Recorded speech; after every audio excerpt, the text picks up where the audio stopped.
Coming up in sport, the first of 4 special Friday interview segments following the long career of zero-fee Sharks import, Larry Abney. Well, Larry, our relationship got off to the perfect start when I realised both born on the same day. Absolutely. I trust you. All right, take us back to 19th of May, place of birth. I was born in Nyack, New York. It's a suburb about 15 minutes north of the Bronx and about 25 minutes north of Manhattan Island. Small suburb, but real good community. What about the height in the family? Is that from a basketball heritage? No, I mean, my mom was really tall. My mom was 6 feet tall, which is relatively tall for a woman, but she didn't play much basketball. I had some athletic, cousins and uncles, but I think it's just what we did, as children. I grew up in a poor neighborhood and, didn't have many video games or... That's a good thing, isn't it? Yeah, absolutely. It definitely worked in my favor. So everyone was outside. There was a lot of kids in my community, so we were always outside. Started out playing American football just because that's what everyone was doing. And as I grew, I took a liking to basketball and then just took off from there. As soon as I know in New Zealand we hear the word Bronx, we think it's a pretty tough place to be brought up. Yeah. Is that true? And what was life like as a child? Yeah, it was pretty tough. As a child, you don't really realize it because it's all you know. You don't have much to compare it to, so you pretty much think, this is what it's like, and TV is TV, and this is real life. So, as a child, I didn't really feel like I was lacking much, although now I know better. But did you feel safe? I did feel safe. It's a lot different now. Like, I have children of my own, and I don't know, just out of habit and the way things are, the state of the world today, I don't let them go too far. But, when I was 5 years old, I was out by myself, going to the store, and it's just how it was. The community looked after you. It's a lot less like that now. You look after your own. It's unfortunate, but it is how it is. So when I was growing up, like everybody was my mom. If I did something 4 or 5 blocks away from my house that I wasn't supposed to be doing, my mom would know before I got home, and that was before text. So that's how my neighborhood was growing up. So regardless of how much trouble we got into, we weren't worried about kidnapping and things like that. It was probably just a neighborhood fist fight. So they happen all over the world. So yeah. So things are a lot different now. Now you got young kids with guns, who have no regard or respect for human life. But when I was coming up, it was, if you got hit with a stick, it was a catastrophe. Things have changed. Yeah. What about school life? Was that was that tough, or do you reckon you had a good education? It was weird because I didn't grow up very interested in school. Like I said, at home was something else we got in common.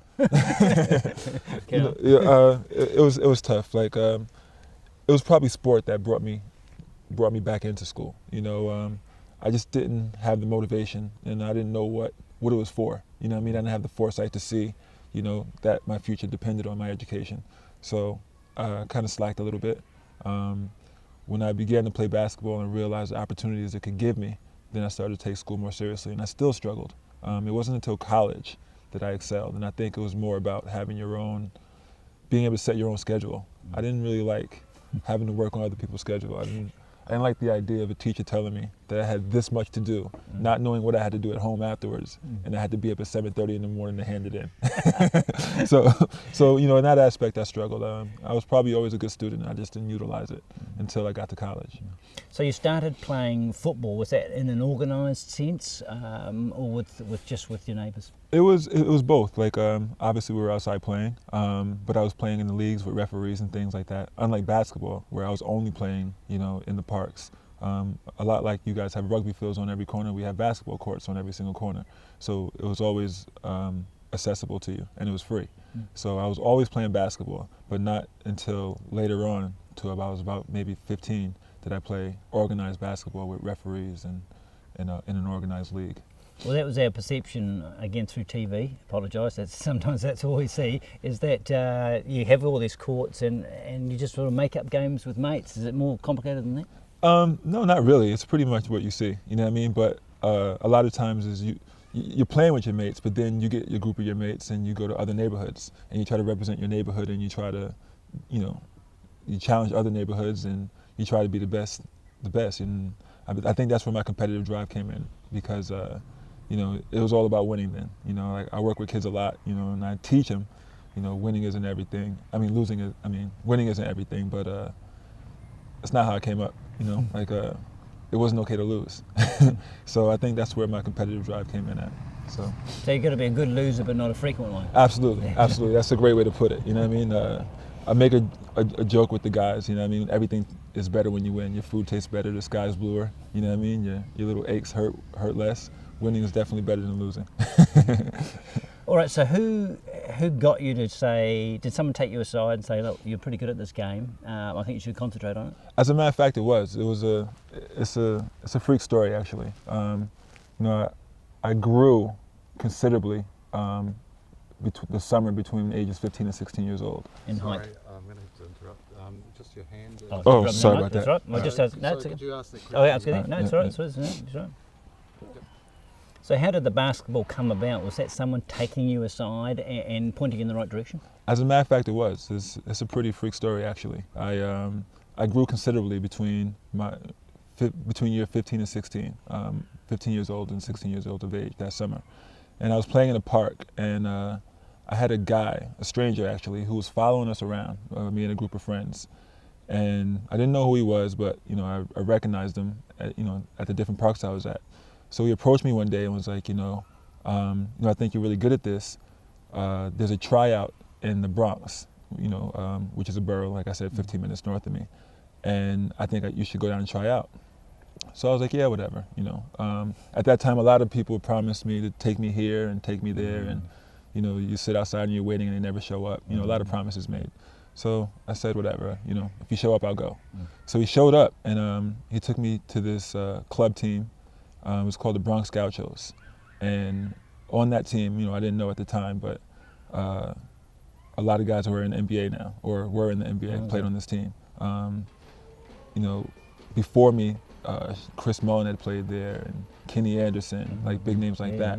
While I was there, Stephon Marbury, it was that kind of talent. Tim Thomas, that kind of talent was there. And so I went down there, and I didn't know any better. I just played. I just did what I did. I was athletic. I didn't really have a skill level, but I could always run and jump. I was faster than the guards and can jump higher than just about anybody.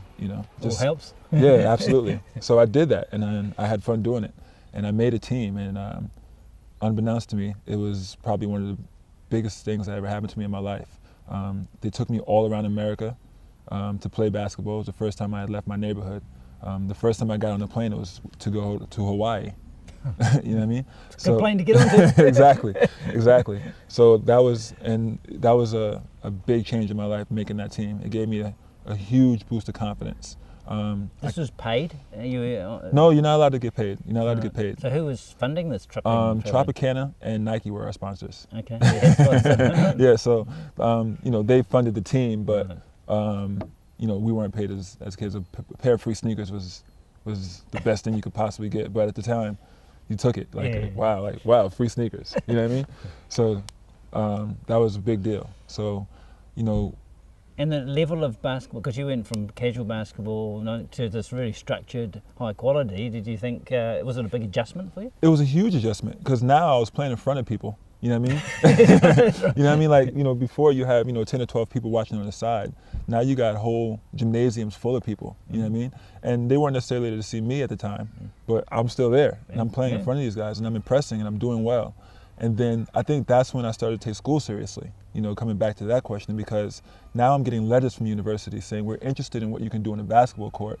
And so now I'm taking these letters to teachers, and they're saying, well, in order to do this, you have to do this. Right. You know what I mean? So now I'm like, okay, so I have to get this grade in order to get to this university? I could do that, you know what I mean? So now I'm focused on school now, you know what I mean? Well, that's a great, again, I'll go back to just my perceptions, is that the degree, the courses, the scholarships, the education thing is actually a very minor part. It's really about the playing, but you're saying that the balance is actually stronger than that. Oh, absolutely, because if you can't get the grades, then it's a scenic route. It's a much longer route to get to the basketball. You know what I mean? Regardless of how good you are? Regardless of how good you are. There's ways around it, but it's so difficult that a lot of kids don't make it. You know what I mean? Because there's definitely kids from my neighborhood way more talented than I was. Absolutely. And that's back then, that's now. There's a lot of talented kids who just don't have the grades to get the opportunity to show what they can do. Right. And if you can't show what you can do, then You're lost. it's lost. You know what I mean?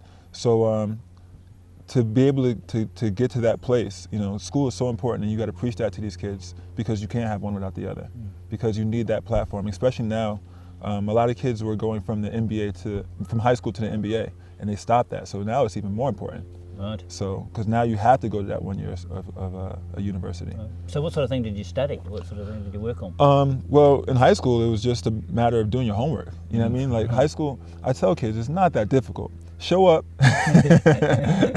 do your homework. You know what I mean? Like I really feel if you can't pass high school, it's all about effort. You know, college was a little bit more. You know what I mean? You had to take that a little bit more seriously. But I had fun in college because I got to pick my own classes. I got to pick things I was interested in. Like what? And public speaking. Right. Public speaking was, at the time I didn't know that it was something I'd be interested in. But when I was giving a list, you know, I was like, okay, I'm not afraid to talk in front of people. I don't have to take as many tests. All I have to do is recite a speech, and I'll do that. You know what I mean? Yeah. Definitely wasn't shy as a child.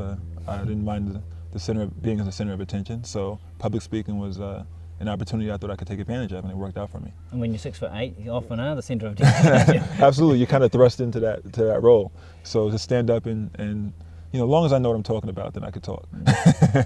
It's a great talent finding system, because you imagine there are thousands of people who are good at basketball, and yet they still seem to be found. So there's the scouts going around all the time to all different locations. There's absolutely there's people. It's big business. Like there's a lot of the universities are making millions and millions of dollars a year off of these athletes, and the athletes are seeing none of it. But so they invest a lot of money in finding these guys because they have a lot to gain from it. And then obviously it's every kid's dream who plays basketball to get to the best league in the world, which is the NBA. So you know, it's a trade-off. You know, like you work this hard, and we'll get you education, and we'll try and get you to achieve your dream. So that's sort of the trade-off. Correct me if I'm wrong, but it does always appear that the vast majority of top players come from harder backgrounds. Is that still true, or is more of the affluent people getting a chance or trying? I think the first thing you said is more true, and that's I think it's a little bit more than an opinion, but it is my opinion, and I think it's because when you come from that kind of environment, you have a lot more writing on it. You know, when you're affluent, then you have something to fall back on. And that's, even if you don't want it to be, it's in the back of your mind that I can go work for dad if this doesn't work out, you know what I mean? Whereas when you come from an environment where there's not many options, it's all you have. So you put everything you have into it because it's your only way out. It's how you feel anyway at the time, you know what I mean? So it's like, okay, if this is my only way out, if this is the only way I'm gonna get, my mom a house, or if this is the only way I'm gonna get my siblings away, out of 5 siblings out of a 2-bedroom, and this is the way I'm going to do it, then you put everything you have into it. And it's almost like, okay, you flock to what you're good at, you know what I mean? And if you're good at basketball or if you're good at football, then you put everything you have into it in order not just to save your own life, but to save the lives of your family. So, yeah, obviously a huge life-changing experience, but when you get into a playing environment, then you've got a lot of people who are your peers, who have the same background, so there's not a have and have-nots when you move through the teams? Yeah, I don't really understand. Okay, no answer again. Okay, no. So when you got into the team, into a proper playing team, the people around you came from similar backgrounds, so Absolutely. you don't feel out of place? You feel No. on equal terms? Like obviously there's some people who are a little bit more talented than you, but at the same time you're all hungry, and you're all the same age. Like when I came in, we were all 15, 16 years old. So we're all going through the same situations. We're all coming from the same places, different neighborhoods, but same situations. So it's like we all understand each other, and we're all playing as hard as we can. It worked out that the team that I was on was really good, and everybody went to a Division I school. Like there's different levels of university, and we all went to high levels. And I think some of that was just because when you have really, really good kids on your team, then colleges see the kids that they're not as good as that high level, but they're really good as well. You know what I mean? So everybody got a good look. So we all went to high universities. So when you're in university, you're starting to think this is my life for the next 10 years. Did you think that positively? It It was probably when I got to university. Like I'm not gonna say that when I was young I was like, oh, I want to be in the NBA. That wasn't a dream. I really didn't have one really. Like I wasn't sure what I was gonna do. I kind of just enjoyed life. I didn't have I never said when I was 7 I'm gonna be in the NBA when I get older. But excuse me, as I was around it more and I started watching my peers, with this dream, and I started seeing that it was possible and started seeing people achieve it, then it became more of a reality. It became more of a dream. Okay, I play with him every day. He's 2 years older than me, and now he's in the NBA. You know what I mean?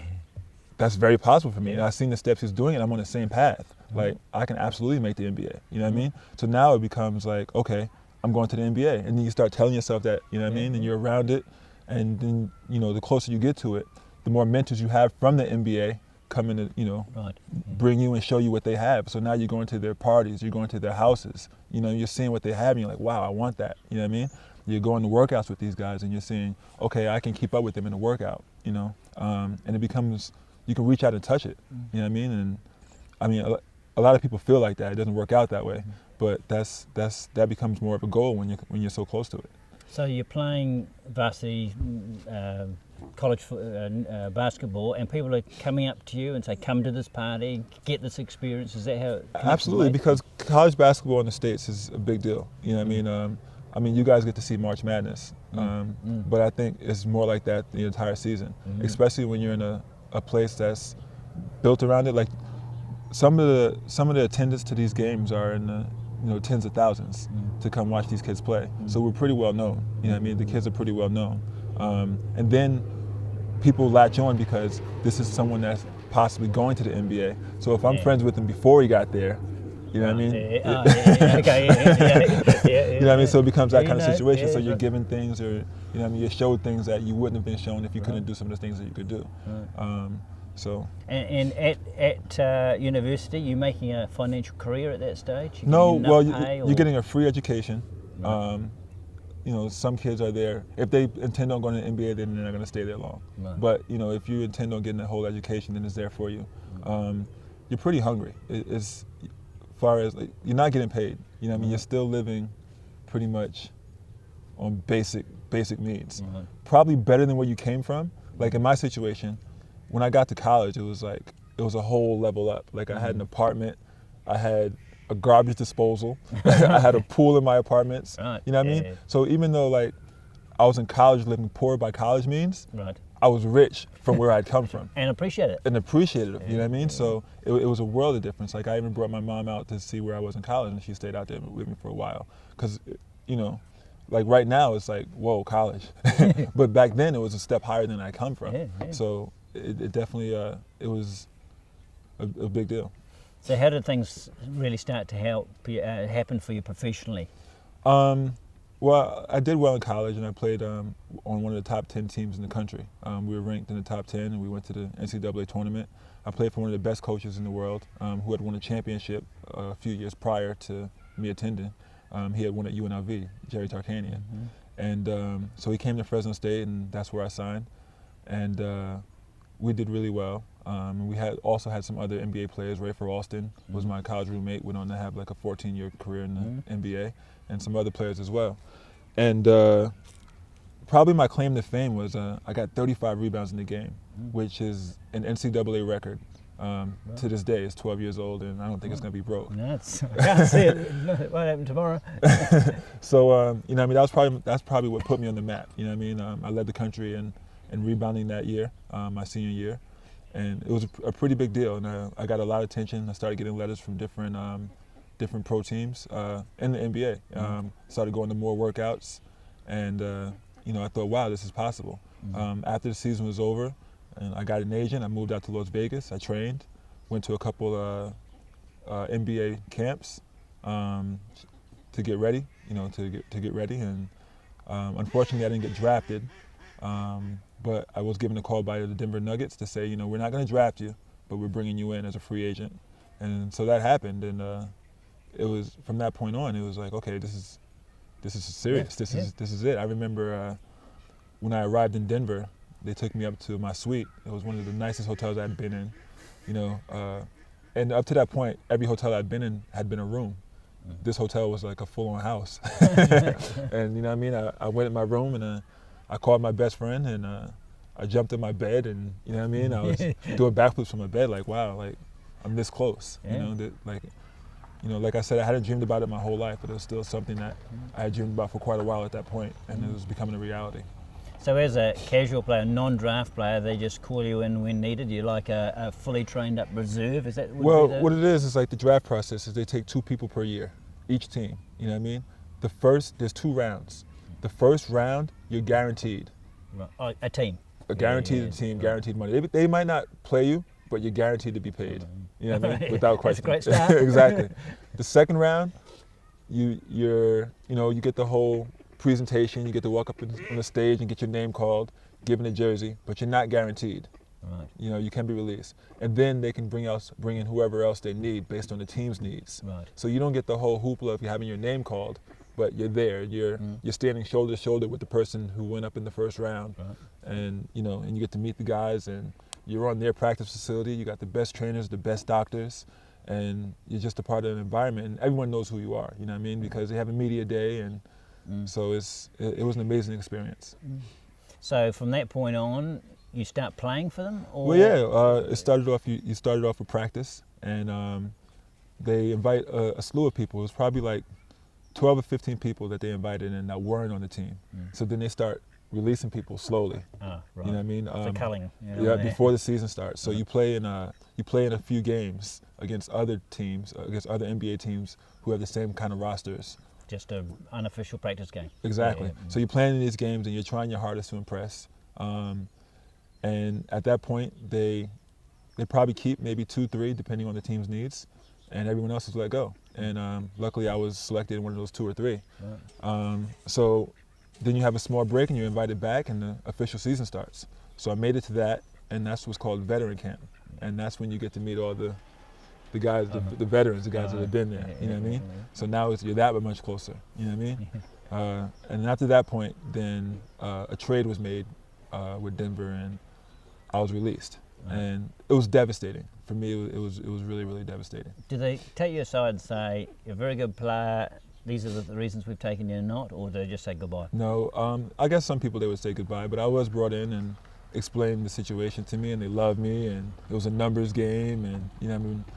It doesn't matter what they say. There's no there's nothing that can cushion the blow. Rather, they said you suck it out my door, or you know, we'd love to have you, but it just won't work out with the numbers. Either way, it's, you know what I mean. After you're sitting there and you know why you're there, it's just white noise. Everything that they're saying. So I understand in the football, because we had a pro play here. After you tried, you went to your locker. There was a sticker on the door. Pink slip. Yeah.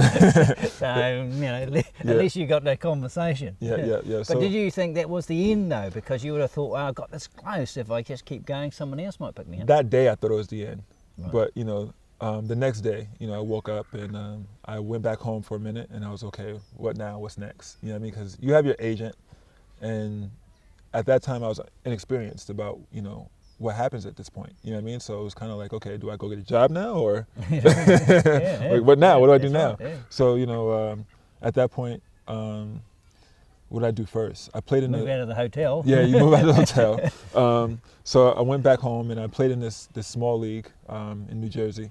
It was As a pro? as a pro. Yeah, Yeah, it was my first paycheck. It was probably like $40,000 for the season, which for me was huge. Fortune. Yeah, Yeah. It was my first. You know what I mean? So I did that for a little while, and then Korea. Korea was my first job. I had to try out the year before, and I went back and I went to their draft. They had an official draft like the NBA, and I went to Korea and I hated it. I hated it.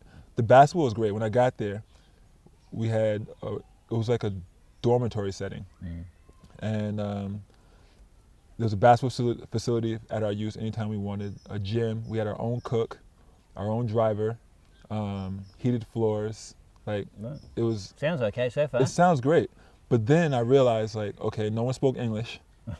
I didn't like the food. Okay. The chef, you know what I mean? Okay, it sounds good you have your own chef, but If if he they can't can't cook. You know what I mean? So, like, I was literally an adult crying. You know what I mean? I didn't go out much. The other American was really helpful. and that's who I saw first thing in the morning, last person at night. You know what I mean? Yeah. So if you can imagine 9 months of that, you know what I mean? No matter how cool you are, I'm tired of seeing your face. You know what I mean? So, you know, I didn't go out much. You know, I went out a little. They had an army base. You know what I mean? I tried to make it America, and that was impossible. You know, so that was really, really difficult for me. We didn't have the social media we have today, so my phone bills were over $1,000 a month, easy, over $1,000, and I just call people just to talk. Just to talk. You know what I mean? Just to hear an American voice and know what's going on back home. You know what I mean? I did well basketball-wise because I had nothing else to do. You know what I mean? Right. So, but the first of the month is what really, really. At that point, I was making 10 grand a month, and Which is good money. what I was wealthy. I was wealthy. I'd never. My first paycheck was cash in a manila envelope, and I went up to my room, and I remember it like it was yesterday. I just did the whole proverbial throw the money up and let it fall on you and lay in it, and you know what I mean. So that was amazing, and that's what you look forward to. You know what I mean? Like besides the next game, you know what I mean. Like when I felt like I was about to crack, I'd be like, okay, it's the 22nd. 8 more days I get paid. You know what I mean? And I could send that money home and you know help my siblings out and help my mom out, and you know what I mean. It made it worth it. You know what I mean? But you know, I went a couple more places. Obviously, I went a lot more places overseas, and every year I went overseas, it got better and better, and I started to appreciate other people's culture and. What about the NBA dream? Did you leave it behind? No, actually, I played in the NBA Developmental League, and I did really well. I made all NBL. I did really well in that. I got shots in Boston, got shots in Dallas, but I never got past that. Just always right on the brink. 5%, You know what I mean? Yeah. And it came to a point where it was a business decision. Okay, like I had this dream, but I also have a young son. I had a son my freshman year of college. You know what I mean? So I'm trying this dream, and I'm playing in the small leagues in the States, trying to make it to the NBA. But I'm doing that for free. Right. And what's important is my son. You know what I mean? Like you know, when you have a kid, then they become priority. You know what I mean? Your dreams are second versus taking care of them. You know what I mean? So it was like, okay, I can make this money overseas, because the way I looked at it is, I made $10,000 a month my first year. It's only going to get more. Right. You know what I mean? So it's like, okay, that dream, as much as I want it, it's still a dream. I can reach out and touch this, and I've done it, and I can do it again. I'm going to go get this money. So that's what I did, and 12 years later. The NBA is a fantastic commercial model, because here they've got this terrific product that everyone watches all over the world, and they've got guys like you working their butts off for nothing that they can choose from. Absolutely. So they really only ever pay up when they've got the top people that they want. Absolutely. It's a great run business, and it's a great I use a lot of analogies. You know what I mean? And one of them is if you reach for the stars, you'll land in the clouds. You know what I mean? And it's pretty much what I've done. You know what I mean? Like obviously, as a basketball player or anything you do, you want to be the best at it. You know what I mean? If you're a journalist, you want to work for the best television station that you think. And as a basketball player, you want to play in the best league, which is the NBA. And I didn't quite make it to the NBA, but you know, I've done some really, really amazing things that I'm really, really proud of, and that my children are really, really proud of. And I've got to see some things that I never would have saw, and meet people that I never would have met, you know, if I had stayed in the States. Like us. Absolutely, absolutely. So there's absolutely no regrets. And if you look back and you got that close, I mean, you're one of 2% of the basketball population of the world that got that close. That's a still achievement in itself. Absolutely. So I definitely didn't, you know, bump my head about not being, bang my head against the wall about not being there. I started to embrace what I did have, because even where I'm at, there's still a million people who want to get to this point. You know what I mean? Every time I go home, it's like, Al, can you help me get overseas? You know what I mean? Like it's been amazing, because now I made a living out of it. You know what I mean? Like my house isn't as big as an NBA player's, but I have. You've got a house. Yeah, absolutely. I've taken care of my family, and I've definitely lived a dream. And realistically, for probably in your mid-30s now, but for another 4 or 5 years, you could still traipse the boards around the world? I could, but I don't think I will. Before I came here, I actually retired. You know, and I have 2 sons, and they're 15 and 8. My oldest son has been through this ride the entire time. He lived in Australia with me. he's been to Korea, like he's been in a number of places, and he's really enjoyed it. You know what I mean? He has a story to tell. My youngest one, he hasn't traveled as much, but my oldest son just went to high school and he's playing basketball. He's really, really good at it, and I love watching him play. You know what I mean? So last year was his first year of high school, so I retired so I can spend that time with him and watch him play. And has he got potential to be 6'8"? yeah, he's 6'1", 6'2" now at 15 years old. Right, good start. So much better than I was at that age, but that's kind of, it's kind of misleading because the whole level of play has gone up all across the world. But he's still so much more talented than I was at that age. So, are you a good coach? I am. I think I'm a good coach. You know what I mean? I'm not daddy dearest, but I do push him. You know what I mean? But it's necessary. At least you can tell him what he needs to achieve to make every step. You've been there. Absolutely, and he recognizes that, so he listens, and he's a good kid. Yeah, he listens. Yeah, he listens, and he's working hard. So my goal for him is to go to university for free. Whatever he does beyond that is cherry. Saves you some money. Absolutely, absolutely. But so, that would mean he's earning his own way, and that's a good thing. Absolutely. Yeah. So if he goes to university for free because of a basketball scholarship, then I'm ecstatic. I'm over the moon. And if he chooses to be a journalist afterwards, I support him just the same. Does he love the game? He does love the game. He does love the game. My youngest one, on the other hand, he's more of an academic, and that's fine too. Yeah, absolutely, without question. Without question. Now, I think I counted 20 odd teams you played for. Can't go through them all, but the one at Cyprus experience, basketball in Cyprus. That's what that was like. Oh man, you'd be amazed. It's so many countries that you see on TV that are starving for money. And Cyprus wasn't one of them, but this is kind of changed the subject a little bit. Some of the places I've been, you'll be like, wow, like they have basketball, and there's so many hungry kids and so much poverty, but yet they're paying their Americans, $20,000 a month, $30,000 a month, like, and people are coming to watch it. You know what I mean? It's how to get away from whatever trouble they're going through. You know what I mean? Cyprus was an amazing experience because it was the only country I've been to where all the Americans can see each other play, because it's a small country. It's an island off of Greece, and probably the furthest game was 2 hours away. So all the Americans, we get together once a week and have barbecues and share stories and go watch each other play. It was the weather there was great. It was beaches, and wherever there's beaches, I'm happy. Well, let's just assume New Zealand's the best place you've been. Okay, let's assume that. So tell us the second worst, so the second best and the worst, so we don't give them all, so the sort of place you'd never go back to, another place you would love to. Probably the worst experience I ever had basketball was probably Kosovo. I was there shortly after their civil war, and it was really hard. It was hard to concentrate on basketball because they had so many problems that they had, and it kind of spilled over onto me personally. They had blackouts twice a day. You never knew when they were going to happen. The water in the city completely shut off after 11 o'clock p.m. So if you had to use it in the middle of the night, you weren't going to flush. Oh, okay. Makes the Bronx sound really good, doesn't it? Tell me about it. Like bullet holes, like, it's nothing, in certain parts of the Bronx to see your odd bullet hole here or there. But these bullet holes were everywhere. In my own door, like I can go out and I had 9 peepholes. Right. You know what I mean? And the building across the street from me was gutted from a missile. You know what I mean? Like, and it's something else. Like you think you grew up in poverty, but then you travel the world and you're like, wow, like I didn't have it bad at all. You know what I mean? You see people like in Dominican Republic and China. Like I seen people with what we call clubhouses as kids, as we built in the play-in. These people had families that lived in these things. You know what I mean? Goodness. And it's just, it's bad some places. You know what I mean? In Kosovo, they just had a lot of issues that they were trying to put their country back together. And but they're still playing the pro balls. They're still playing pro ball, but it was freezing in the gyms. Like we practiced with hats and gloves, and just wasn't an environment that I was happy with. On the flip side, of course, with New Zealand being the best, Australia would have to be a close second. They're allowed to be second. Australia was an amazing experience. Outside of basketball, it was just,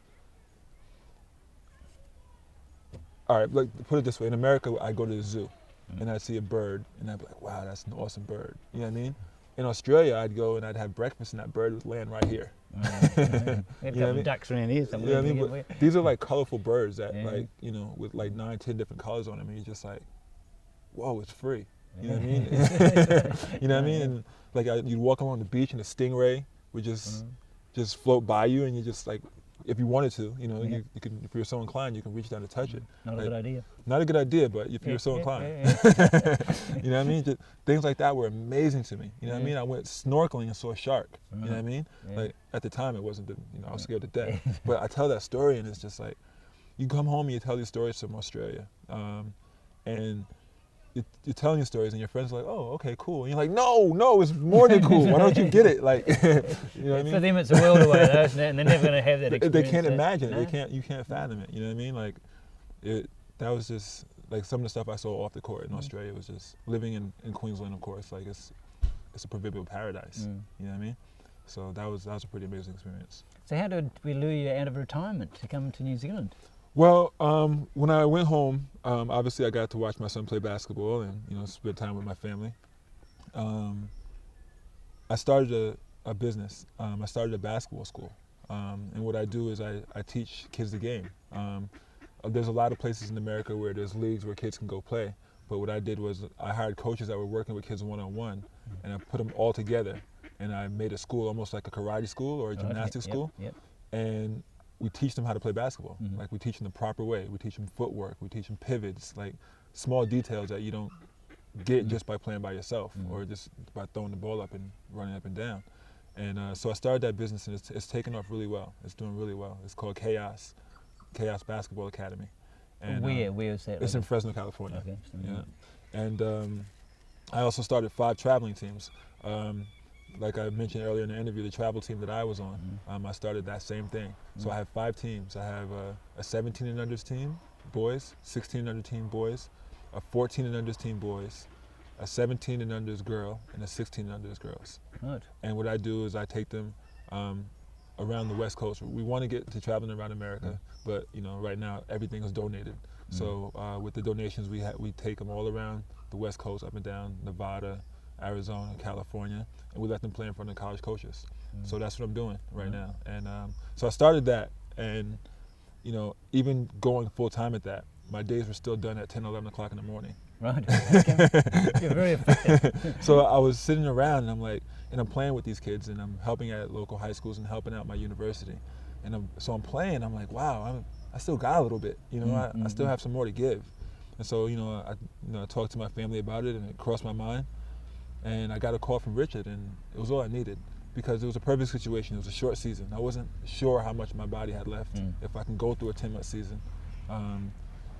But this being a short season, and it was a high enough level, but not too high where I would embarrass myself after taking a year off. You know what I mean? So it was a perfect situation. So I talked to Dickel a few times, about 4 or 5 times, and the first question I asked was, how do you travel? You know, because after I decided I was going to go out, I put my name out, and I got a few calls. And one of the calls was from Argentina, which a league I had done well in. And I probably got offered double the money to go there. But each trip is about 10 hours on a bus. You know what I mean? Even with the beds, like, I was like, I can't do that. You know what I mean? So this is probably the best situation for me to come to and get the rest of it out of me. Right. So I'm here, and I'm playing, and I'm loving it. Definitely miss my boys, but you know, it's not for long. No, not for long. It's a short season, and I'm definitely getting what I need out of it. Quite a vast array of talent in this league, because obviously you've got your players like yourself and those young New Zealanders coming through. Is that a difficult thing to mould together, do you think? No, I think it's a great opportunity for the younger guys to learn from the guys that have experience. There's a lot of experienced guys. Like, I've played against like the Hovars and the Galen Youngs, like guys that are doing really well in this league. Casey Franks, who's won a number of championships here. I played with these guys in Australia and other places as well. You know, 5-6 years ago. You know what I mean? And see these guys teaching these younger guys. You know what I mean? These are the guys that are going to keep the sport alive. You know, and in order for the sport to continue to thrive, and you know, for my son to have somewhere to play, then they have to be taught by someone. You know what I mean? And that's something that I'm giving as well. Like probably, you know, the last few years, but especially this year, I've taken a big role in taking younger guys, and you know, I usually lead by example, but I've been a lot more vocal, you know, as of late. And I think that's what a lot of guys in this league are doing. Like how you talked about the different levels. You know what I mean? Like, we have Deion Brewster on our team. You know what I mean? He's going to have a long, long career ahead of him. So to have, an example to follow, whether it be myself or Kevin Braswell, you know what I mean? He can pick, which road he wants to follow and latch onto that and learn from it. And, then he'll in turn teach someone else that's coming up behind him, Like, it's really crazy. I look at the roster and I see kids that are born in the 90s. That's frightening for me too. I remember that. In the 80s is a touch and go. You know what I mean? But exactly. So when you see that, it's thwarting. You know what I mean? But at the same time, it's like it's a great opportunity to give back to the game. That because I've learned from people ahead of me. You know what I mean? When I got to play in Australia, Rob Rose, was in his late 30s, and I was like, wow, you're freaking old. You know what I mean? But wow, the stuff that you've done, the stuff that you're still doing. You know what I mean? It's like, okay. You see that and you're like, okay, if he can do it, I can do it. And but the thing about New Zealand too is that I think even New Zealand kids aspire to be NBA players, and we had Sean Marks made it. Got enough time to encourage them to say that it can be possible anywhere in the world if you're good enough and if you make the right decisions. Yeah, it's absolutely. And a bit of luck. And you got to put the work in. You get into it what you put out of it. That's one thing that's true about basketball. Some kids are really talented, but I've seen hard work past talent when talent doesn't put it in. You know what I mean? Because that talent only gets you so far. And basketball is definitely a sport where someone who puts in the work can absolutely catch you and surpass you. And you start to see it. And when that starts going down like that, there's nothing you could do about it. You know what I mean? Like you can't be 28 and start working at that point. You know what I mean? Like it's something that you have to commit to if this is what you want to do. A lot of sports, you have to be very young, start young. You look at tennis and golfers, they're 14, 15-year-old kids playing and winning. Do you have to start that young, and do you have to be that good that young in basketball, do you think? Or can you be a little bit more mature? Of course, there's always possible. Like this past year in the NBA, you know what I mean? I'm not sure exactly where he's been outside of it, but Ivan Johnson played for the Atlanta Hawks, and he was a 31-year-old rookie or a 30-year-old rookie. That's right. And that's pretty much unheard of. You know what I mean? But it tells you it's possible. And it gives a lot of 30-year-olds some hope. Some hope. You know what I mean? Sometimes that's all you need is to see it done before you. You know what I mean? Like you spoke about Sean Marks. And a New Zealander would see, he may not have any idea who Sean Marks is, but now he heard of Sean Marks. And someone tells him about Sean Marks, and it's like, okay, somebody came from New Zealand, went to the NBA. That's enough. That's it. Yeah. If he could do it, I could do it. You know what I mean? That's all you need sometimes. So. And you have to be, it still has to be, no matter how many scouts there are, there has to be the element of like you'll be in the right place at the right time and playing at the right level. Absolutely. Like I've seen so many players that, I've seen a lot of players around the world who I'm like, wow, how are you not in the NBA? And you don't know their story, you don't know. Applies to all the sports, eh? Exactly. You can always find a great All Black that never was an All Black. Exactly. You don't know, what happened that didn't allow it, but, like I believe in God and I believe He has a plan for you, and I also believe that everything happens for a reason. So, everybody has a path, and embrace your path and make the best of it. There's going to be a time where you can't play anymore. I know you like to put that off. We all do. What are you going to do? Because you've seen, that you have to occupy yourself, and you've got a lot of life left. Yeah, like I'm definitely an old basketball player, but I'm a young man, and man, I have a lot to contribute. No matter what I do, I'm always going to have a foot in the basketball pool. You know what I mean? I'm always going to have some kind of input. I'm always going to be teaching somebody, either if I'm on the court or if it's verbally or. What about team coach? Do you think professional team coach? I could definitely go that route. You know what I mean? Like I don't have an aspiration. I'm not saying that's what I'm gonna do. You know what I mean? But it can happen. It's almost the same thing. Right place, right time, in the right situation. I can end up, taking that path. If I go into business or some other aspect that has nothing to do with basketball, like I said, I'll still be a part of basketball some way, somehow. But I can also continue to give my life to basketball. It's part of who I am. Like every story I tell comes back to basketball somehow. You know what I mean? I went home this past year and I started doing job interviews, and I talked about basketball. That's what you know. It's what I know. So it's very easy to say that I could be a coach at some level, whether it be professional, college, or high school. So it's definitely wouldn't rule it out, and I'd be good at it. I'm sure of it. Just finally, life in New Zealand. How is that? You can be honest this time. No. Life in New Zealand has been amazing. I'm definitely a person who who likes to take memories out of every situation I have. You know what I mean? If there's none being created, I go out and make them. And New Zealand has been a great place for. I've met some amazing people. You know what I mean? Whether it be small business owners, fans, or people that have become my friends from this point forward. I've seen some amazing things, like whether it be the sky at certain hours of the day, or the ocean. You know what I mean? Yesterday I went out to Cowlick Bay and spent the day, and like you go out to that bay and you come over that mountain and you see, I don't know if you've been out there, you come over that hill and you see the bay and the blue water, and it's like, wow, like you just want to take that mental picture and put it in your head forever, like, you know what I mean? And those are things that I've embraced, you know what I mean? I went down to Bluff and Queenstown, and I went out to Queenstown and my hotel overlooked the lake and the mountains behind it, and I was on Skype with someone at home, and they were like, "Is that a picture behind you?" You know what I mean? It's like, wow, you know what I mean? Yeah. So, like, New Zealand has definitely been really nice for me.